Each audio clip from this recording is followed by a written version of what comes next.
Rest house میں بہت سے لوگ جمع تھے۔ مونیکا کی بازیابی پر ان سب نے خدا کا شکر ادا کیا اور اپنے اپنے گھروں کو چلے گئے۔ دو آدمی روب خان کے ساتھ ریسٹ ہاؤس میں رہ گئے تھے۔ مونیکا، مس کورا اور مچیکو کے سونے کا انتظام ایک ہی کمرے میں کیا گیا تھا۔ وہ تینوں اپنے کمرے میں بند ہو گئی۔ انہوں نے دروازے اور کھڑکیاں اندر سے اچھی طرح بند کر لی تھی۔ روب خان وغیرہ ریسٹ ہاؤس کے بڑے کمرے میں بیٹھے باتیں کر رہے تھے۔ میں نے شام کو آدم خان کو تمہارے ساتھ ایک چائے خانے میں بیٹھے باتیں کرتے دیکھا تھا۔ وہ تم سے کیا کہہ رہا تھا؟ رؤف کے ایک ساتھی نے پانڈے کی طرف دیکھتے پوچھا۔ پانڈے کے چہرے پر ایک رنگ سا آ کر گزر گیا، لیکن اس نے فوراً اپنی کیفیت پر قابو پا لے اور بولا، ریسٹ ہاؤس میں سامان اتروانے کے بعد میں بھی اپنے دوسرے ساتھیوں کی طرح بستی کے بازار میں چلا گیا تھا۔ یہ شخص مجھے بازار ہی میں ملا تھا۔ وہ پوچھ رہا تھا کہ ہم کوپیما ہیں یا محض سیر و تفریح کے لیے اس طرف آئے ہیں۔ میں نے اسے بتایا کہ ہم گمشدہ طیارے کے اس مسافروں کی تلاش میں نکلے ہیں۔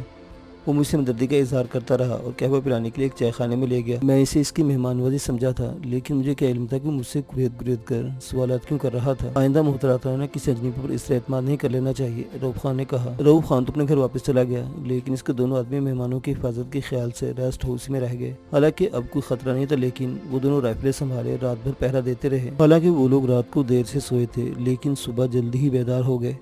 ننگا پربت پر طلوع آفتاب کا منظر بڑا دل فریب تھا۔ دھوپ کی کرنیں برف پر چمک رہی تھی اور برف کی چمک سے آنکھیں خیرہ ہو رہی تھی۔ سیاہ چشموں والا چشمہ لگائے بغیر چوٹی کی طرف دیکھنا ممکن نہیں تھا۔ صبح ناشتے سے فارغ ہوتے ہی ان نوجوانوں کا انتخاب کیا گیا جنہیں ندیم اپنی اس مہم میں شامل کرنا چاہتا تھا۔ 4 نوجوان منتخب کیے گئے۔ ان میں ایک تو رؤف خان کا پوتا قابوس خان تھا، دوسرا اختیار گل جس کی عمر 30 کے لگ بھگ رہی ہوگی۔ وہ پچھلے سال برطانیہ کے کوپیماؤں کی ایک ٹیم کے ساتھ رہ چکا تھا جو دنیا کی سب سے بلند چوٹی K2 کو سر کرنا چاہتے تھے، لیکن چوٹی کے آدھے راستے میں ٹیم کے لیڈر کی موت کی وجہ سے یہ مہم ناکام ہو گئی تھی۔ تیسرا گلریز تھا جس کی عمر 25-26 کے لگ بھگ تھی، اسے بھی برف پوش پہاڑوں پر سفر کرنے کا تجربہ تھا۔ اور چوتھا شمروز تھا، یہ بھی دشوار گزار پہاڑی علاقوں میں سفر کرنے کا خاصا تجربہ رکھتا تھا۔ معقول تعداد میں خچر بھی خرید لیے گئے۔ اپنی حفاظت کے لیے ندیم نے اگرچہ پستول اور ریوالور وغیرہ بھی گلگت سے خرید لیے تھے، لیکن رؤف خان نے بتایا کہ انہیں راستے میں برفانی چیتوں اور دوسرے خوخار قسم کے جانوروں سے بھی واسطہ پڑے گا۔ ان سے نمٹنے کا اگر وہ چاہیں تو انہیں بستی سے چند اچھی آٹومیٹک رائفلیں بھی معقول قیمت پر مل سکتی ہیں۔ ندیم نے 4 رائفلیں خرید لی، جن میں سے ایک تو اس نے خود اپنے پاس رکھی، ایک ریمنڈ کو دے دی گئی، تیسری محسن کے حوالے کر دی گئی اور چوتھی پانڈے کو دے دی گئی۔ قابوس وغیرہ کے پاس رائفلیں موجود تھیں۔ وہ رات خیریت سے گزر گئی۔ ٹیم کا ہر ممبر اپنے وجود میں عجیب سی سنسنی محسوس کر رہا تھا۔ وہ اب تک جیپوں پر سفر کرتے اور ایک طرح سے پکنک مناتے ہوئے آئے تھے، لیکن اب اصل مہم شروع ہونے والی تھی۔ ٹیم کے بعض ممبروں پر تو اس قدر سنسنی طاری تھی کہ انہیں رات کے آخری پہر تک نیند نہیں آ سکی۔ وہ آنے والے وقت کے بارے میں سوچتے رہے۔ وہ اپنے عزیزوں کی تلاش میں نکلے تھے جن کے بارے میں یقین سے نہیں کہا جا سکتا تھا کہ وہ زندہ بھی ہیں یا حادثے کا شکار ہو کر مر کھپ گئے تھے، لیکن مہم میں حصہ لے کر یہ لوگ اپنی زندگیوں کو ضرور داؤ پر لگائے ہوئے تھے۔ قدم قدم پر موت کا سامنا ہو سکتا تھا۔ برفانی چیتوں کے بارے میں سب نے سن لیا تھا۔ ندیم نے تو آخری مرتبہ ان سے صاف کہہ دیا تھا کہ اگر کوئی واپس جانا چاہے تو اب بھی جا سکتا ہے، لیکن کسی نے کم ہمتی کا مظاہرہ نہیں کیا تھا۔ ان سب کے حوصلے بلند تھے۔ مچیکو، مونیکا، مس کورا تو مردوں کے مقابلے میں کچھ زیادہ ہی پرجوش نظر آ رہی تھی۔ رات کو دیر سے سونے کے باوجود طلوع آفتاب سے پہلے سب لوگ جاگ گئے۔ 14 خچر تھے، ایک پر چھولداریاں، سلیپنگ بیگز، ان کا ذاتی سامان اور راستے میں کام آنے والا سامان لدا ہوا تھا، جبکہ دوسرے خچر پر خوراک کا ذخیرہ لدا ہوا تھا۔ ڈبوں میں محفوظ خوراک کا ذخیرہ ان سب کے لیے 1 ماہ کے لیے کافی تھا۔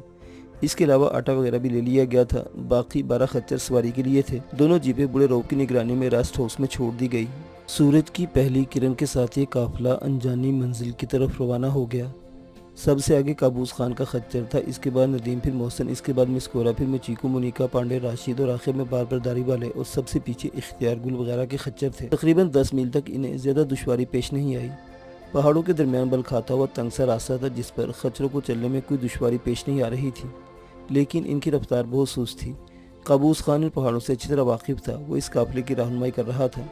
تقریباً 5 میل کا فاصلہ اور طے ہو گیا اور وہ لوگ اس جگہ پہنچ گئے جہاں پہلے کسی سرچ پارٹی نے کیمپ لگایا تھا۔ ایک جگہ پر کوئلے اور راکھ اور جلی ہوئی لکڑیاں نظر آ رہی تھیں۔ یہاں 2-3 پتھر بھی اس طرح رکھے ہوئے تھے جیسے اس جگہ کھانا پکایا گیا ہو۔ آگے کا راستہ بہت دشوار، اس لیے ہمیں اس جگہ کیمپ لگانا ہوگا۔ رات یہاں بس کرنے کے بعد صبح آگے روانہ ہوں گے، قابوس نے کہتے اپنا خچر روک لیا۔ ندیم اپنے خچر پر بیٹھا چاروں طرف دیکھ رہا تھا۔ یہ چھوٹا سا میدان پتھروں سے گھرا ہوا تھا۔ ایک پتھر کے عقب سے سرسراہٹ کی سی آواز سنائی دے رہی تھی جیسے کوئی جھرنا بہہ رہا ہو۔ آس پاس کچھ پودے بھی نظر آ رہے تھے، ایسی جھڑیاں بکثرت تھی جن پر رنگ برنگے پھول کھلے ہوئے تھے۔ اس وقت 5 بج رہے تھے۔ ندیم کچھ اور فاصلہ طے کرنا چاہتا تھا، لیکن پہاڑوں میں شام جلدی ہو جاتی تھی۔ اگر وہ آگے چلتے رہے تو ممکن ہے شام کا اندھیرا پھیلنے پر انہیں پڑاؤ کے لیے کوئی مناسب جگہ نہ مل سکے، اس لیے اس نے کابوس کے مشورے پر عمل کرنا ہی مناسب سمجھا اور کیمپ لگانے کا حکم دے دیا۔ تمام لوگ خچروں سے اتر آئے، خچروں کو پودوں کی شاخوں سے باندھ دیا گیا۔ کابوس کے ساتھی ایک خچر سے سامان اتار کر خیمے میں نصب کرنے لگے اور ندیم اور اس کے ساتھی ادھر ادھر ٹہلنے لگے۔ خچروں پر سفر کا یہ ان سب کا پہلا تجربہ تھا۔ ٹانگوں میں شدید کھچاؤ پیدا ہو گیا تھا۔ خواتین کی حالت تو کچھ زیادہ ہی ابتر تھی، وہ تینوں ایک طرف زمین پر لیٹ گئی تھی۔ ندیم ٹہلتا اس بڑے پتھر کے پیچھے چلا گیا جہاں سے سرسراہٹ کی آواز سنائی دے رہی تھی۔ اس کا خیال درست نکلا، وہ پتھروں سے پھوٹنے والا پانی کا چشمہ تھا۔ چشمے سے نکلنے والا شفاف پانی پتھروں میں اچھلتا ہوا ایک چھوٹی سی ندی کی صورت میں مخالف سمت کے ڈھلان پر بہہ رہا تھا۔ اس ندی کا پاٹ 2-2.5 فٹ سے زیادہ چوڑا نہیں تھا۔ پانی اس قدر شفاف تھا کہ اس کی تہہ میں چھوٹے چھوٹے پتھر بھی چمکتے ہوئے صاف نظر آ رہے تھے۔ ندیم ندی کے کنارے بیٹھ گیا، پانی میں ہاتھ ڈالا تو وہ بے حد ٹھنڈا تھا۔ اس نے چلو بھر کر ایک گھونٹ پیا۔ ٹھنڈا اور میٹھا پانی اب حیات کی طرف فرحت بخش محسوس ہوا۔ اس نے خوب سیر ہو کر پانی پیا اور منہ ہاتھ دھونے لگا۔ قدموں کی آہٹ کر سن کر اسے پیچھے دیکھا، وہ مچیکو تھی۔ مچیکو بھی اس کے قریب ہی ندی کے کنارے بیٹھ گئی۔ اس نے بھی منہ ہاتھ دھویا اور جی بھر کر پانی پیا۔ وہ دونوں کچھ دیر وہاں بیٹھے رہے، پھر پتھر کے اوپر گھوم کر اپنے ساتھیوں کی طرف آگئے۔ قابوس اور اس کے ساتھی ایک چٹانوما پتھر کے ساتھ خیمے گاڑ رہے تھے۔ یہ سبز رنگ کے پیراشوٹ کے کپڑے کے بنے ہوئے خیمے تھے جو وزن میں تو بہت ہلکے لیکن ہوا سے مکمل طور پر بچاؤ کر سکتے تھے۔ ندیم ادھر ادھر ٹہلنے لگا، مچیکو اس کے ساتھ ساتھ تھی۔ دفعتاً ندیم ایک جگہ رک گیا۔ پتھروں پر تھوڑے فاصلے پر سیاہ دھبے نظر آ رہے تھے۔ وہ جھک کر ان دھبوں کا جائزہ دینے لگا۔ دھبے بالکل سیاہ نہیں تھے بلکہ ان کی رنگت ڈارک میرون تھی۔ اس نے انگلی سے ایک دھبے کو چھو کر دیکھا اور پھر دوسرے لمحے اسے روب کی کہی بات یاد آ گئی۔ یہ خون کے دھبے تھے اور پہلے آنے والی سرچ پارٹی کے ان آدمیوں کا خون تھا جنہیں برفانی چیتے نے زخمی کیا تھا۔ ندیم نے مڑ کر دیکھا، مچیکو بھی جھکے ہوئے پتھر پر خون کے دھبے کو انگلی سے چھو کر دیکھ رہی تھی۔ بلڈ! مچیکو کے لہجے میں عجیب سی سنسنی تھی۔ ہاں، روب خان نے بتایا تھا کہ ان پہاڑوں میں برفانی چیتے بھی ہوتے ہیں۔ چند روز پہلے ایک چیتے نے حملہ کر کے یہاں کچھ آدمیوں کو زخمی کر دیا تھا۔ یہ دھبے شاید انہی کے خون کے ہیں، ندیم نے بتایا۔ شیر اور چیتے کے منہ کو انسانی خون لگ جائے تو وہ بہت خطرناک ہو جاتے ہیں، مچیکو نے کہا۔ اس کے لہجے میں خوف کی جھلک نمایاں تھی۔ گھبرانے کی ضرورت نہیں، ہمارے پاس رائفلیں موجود ہیں۔ چیتا یا کوئی اور جنگلی جانور ہمارا کچھ نہیں بگاڑ سکتا، ندیم نے جواب دیا۔ وہ ایک بار پھر اپنے ساتھیوں کے پاس واپس آ گئے اور ندیم کا کام جائزہ لینے لگا۔ سورج غروب ہونے سے پہلے خیمے گاڑے جا چکے تھے۔ وہ تعداد میں 12 تھے اور صرف 3 خیمے ہی لگائے گئے تھے۔ ایک خیمہ مونیکا، مس کورا اور مچیکو کے لیے مخصوص تھا، ایک ندیم اس کے مرد ساتھیوں کے لیے، تیسرا خیمہ کابوس خان اس کے ساتھیوں کے لیے تھا۔ شام کا اندھیرا پھیلتے ہی کاربیڈ لیمپ جلا لیے گئے اور لکڑیاں جمع کر کے پتھروں کا چولہا بنا کر کھانا پکانے کی تیاریاں شروع کر دی گئی۔ یہ لوگ اچھی خاصی مقدار میں دمبے کا خشک گوشت ساتھ لے کر آئے تھے۔ اعتبار گل کھانا بھی بہت اچھا پکا لیتا تھا، اس لیے مہم کے دوران یہ ذمہ داری بھی اس کی سپرد کر دی گئی۔ 8 بجے کے لگ بھگ کھانا تیار ہو گیا۔ دسترخوان پر سب نے اکٹھے بیٹھ کر کھانا کھایا، پھر قہوے کا دور چلا۔ قابوس کے ساتھیوں نے خیموں سے ذرا ہٹ کر لکڑیوں کا انبار جمع کر کے الاؤ روشن کر دیا۔ اس الاؤ کے 2 فائدے تھے، آگ کی روشنی سے جنگلی جانوروں کو دور رکھا جا سکتا تھا، اس کے ساتھ ہی سردی سے بھی بچا جا سکتا تھا۔ شام ہوتے ہی سردی بڑھ گئی تھی، پہاڑوں پر برف جمی ہوئی تھی اور اس طرف سے آنے والی ٹھنڈی ہوا جسم میں ٹھٹن سی پیدا کر رہی تھی۔ دن بھر خچروں کے سفر نے انہیں بری طرح تھکا دیا تھا۔ تینوں لڑکیاں تو کھانا کھاتے ہی اپنے خیمے میں سلیپنگ بیگز میں گھس کر سو گئی تھی۔ 10 بجے کے لگ بھگ محسن اور راشد بھی خیمے میں جا کر سو گئے۔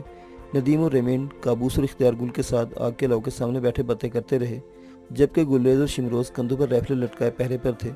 طے پایا تھا کہ رات کو تمام مرد باری باری پہرا دیں گے۔ پہلے پہرے کی ذمہ داری کابوس کے ساتھیوں نے سنبھال لی تھی۔ 10 بجے کے لگ بھگ ندیم اور ریمنڈ بھی خیمے میں جا کر سو گئے۔ تھکن نے انہیں بھی نڈھال سا کر دیا تھا، وہ بھی سلیپنگ بیگز میں گھستے ہی نیند کی آغوش میں پہنچ گئے۔ صبح ناشتے کے بعد سامان خچروں پر لادا جانے لگا تو ندیم، ریمنڈ اور کابوس نقشہ لے کر بیٹھ گئے۔ یہ وہ نقشہ تھا جس پر سفاری فلیٹ کے راستے کی نشاندہی کی گئی تھی۔ وہ کچھ دیر تک آپس میں مشورے کرتے رہے، پھر قافلہ آگے چل پڑا۔ وہ جیسے جیسے آگے بڑھ رہے تھے راستہ دشوار تر ہوتا جا رہا تھا۔ کبھی تو وہ کسی کھلی وادی میں پہنچ جاتے اور کبھی انہیں نہایت تنگ سی دراڑوں میں سے ہو کر گزرنا پڑ رہا تھا۔ ان کی رفتار بہت سست تھی۔ دوپہر تک وہ صرف چند میل کا فاصلہ ہی طے کر پائے تھے۔ پہاڑی چوٹیاں تو برف سے ڈھکی ہوئی تھی، تاہم نشیبی چٹانوں اور ڈھلانوں پر کہیں کہیں برف جمی ہوئی تھی۔ اس وقت وہ جس راستے سے گزر رہے تھے وہ ایک عمودی چٹان کے دامن میں ایک تنگ سی پگڈنڈی تھی۔ یہ پٹی تقریباً 5 فٹ چوڑی ہوگی۔ اس کے ایک طرف عمودی چٹان تھی، دوسری طرف سینکڑوں نہیں بلکہ ہزاروں فٹ گہرے کھڈ تھے، وہ سب خچروں سے اتر گئے تھے۔ یہ تنگ سا راستہ تقریباً 50 گز طویل تھا۔ اس سے آگے ایک مستطیل میدان تھا، لیکن اس سے تنگ کارنس نما راستے سے خچروں پر بیٹھ کر گزرنا خودکشی کے مترادف تھا۔ اگر کوئی خچر راستے میں بدک گیا تو سوار سمیت ہزاروں فٹ گہرے کھڈ میں گر سکتا تھا اور ایک پگڈنڈی پر لڑکنے کے بعد ظاہر ہے موت کے دامن میں ہی پناہ مل سکتی تھی۔ لہٰذا طے پایا کہ کابوس کے ساتھی پہلے خچروں کو لے جائیں، اس کے بعد باقی لوگ پیدل ہی راستہ طے کریں گے۔ کابوس اور اعتبار گل وغیرہ پہلے خوراک کے ذخیرے، سامان والے اور دوسرے خچروں کو لے گئے۔ 2 اور پھیروں میں 8 اور خچر اس پولیس رات کے اس پار پہنچ گئے۔ 2 خچر رہ گئے تھے۔ اب طے یہ پایا کہ قابوس اور گلریز ان خچروں کو لے کر آگے آگے چلتے رہیں اور ان کے پیچھے لوگ پیدل چلتے ہوئے آئیں گے۔ آخری خچر سے تقریباً 10 گز کا فاصلہ چھوڑ کر یہ لوگ بھی اس راستے پر چل پڑے۔ سب سے آگے ندیم تھا، اس نے اپنے ساتھ مچیکو کا ہاتھ تھام رکھا تھا۔ اس کے بعد دوسرے لوگ تھے اور سب نے ایک دوسرے کے ہاتھ تھام رکھے تھے۔ وہ لوگ چٹان سے چپک کر چل رہے تھے۔ نیچے گہرائی کی طرف دیکھتے مچیکو کو چکر آنے لگے۔ اس نے آنکھیں بند کر لی اور ندیم کا ہاتھ مضبوطی سے تھامے چٹان سے چپک کر چلتی رہی۔ ان کے پیچھے آنے والے بھی کچھ ایسی صورتحال سے دوچار تھے۔ ریمنڈ کو اگرچہ کوہ پیما کا اچھا خاصا تجربہ تھا، لیکن یہاں اس کے بھی پسینے چھوٹ رہے تھے۔ وہ ایک دم مسکورا اور دوسرے محسن کا ہاتھ پکڑے چٹان سے چپکا ہوا چل رہا تھا۔ دفتن وہ خچر کے ہی ننانے کی آواز سن کر چونک گئے۔ ندیم نے آگے دیکھا، دونوں میں سے آگے والا خچر کسی وجہ سے بدک گیا تھا۔ وہ ہی نناتا وہ زور زور سے اگلے سم زمین پر مار رہا تھا۔ اس کے اس طرح پیر مارنے سے چھوٹے چھوٹے پتھر اکھڑ اکھڑ کر کھڈ میں لڑک رہے تھے۔ اس خچر کی لگام گلریز کے ہاتھ میں تھی۔ وہ لگام کو کھینچ کر پچکارتے ہوئے خنجر کو سنبھالنے کی کوشش کر رہا تھا، لیکن خچر ایک دم اچھلا اور پھر پچھلے پیروں پر کھڑے ہو کر اگلے پیر ہوا میں چلانے لگا۔ قابوس خان چٹان کے ساتھ چپکا کھڑا اپنے خچر کو پچکار رہا تھا۔ ذرا اس بات کا ڈر تھا کہ اگر ان دونوں میں سے کوئی خچر مڑ کر پیچھے بھاگا تو ان سب کی زندگیاں خطرے میں پڑ جائیں گی۔ ان سب کے چہروں پر ہوائیاں سی اڑ رہی تھیں۔ وہ لوگ اس راستے کے تقریباً وسط میں تھے۔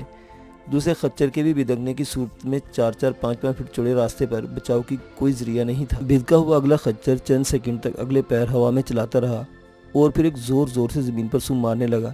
اس طرح اس کی پوزیشن بھی کسی حد تک بدل گئی۔ پوزیشن بدلنے کے ساتھ ہی اس نے اگلا پیر زور سے زمین پر مارا تو کنارے کا ایک تقریباً 1.5-2 فٹ چوڑا پتھر اپنی جگہ سے اکھڑ گیا۔ پتھر اکھڑتے ہی خچر بھی اپنا توازن برقرار نہ رکھ سکا۔